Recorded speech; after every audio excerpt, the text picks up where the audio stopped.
नंदुरबार जिल्ह्यातील अक्कलकुवा तालुक्यातून एक मन हेलावून टाकणारी घटना समोर आली आहे।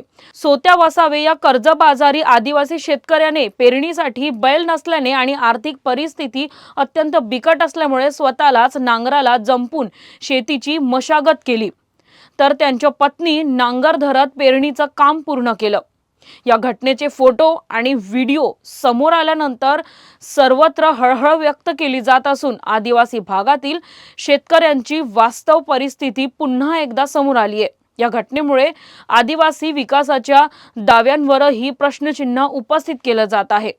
दरम्यान या प्रकरणी तहसीलदार विनायक घुमरे यांनी कर्मचारी प्रशिक्षणासाठी बाहेर असल्याचे सांगत संबंधित शेतकरी कुटुंबाला आवश्यक ती मदत केली जाईल असं आश्वासन दिले आहे। मात्र या घटनेमुळे प्रशासनाच्या संवेदनशीलतेवर प्रश्नचिन्ह निर्माण झाले असून गरजू शेतकऱ्यांना तातडीने मदत मिळवण्यासाठी प्रभावी यंत्रणा उभारण्याची मागणी होत आहे।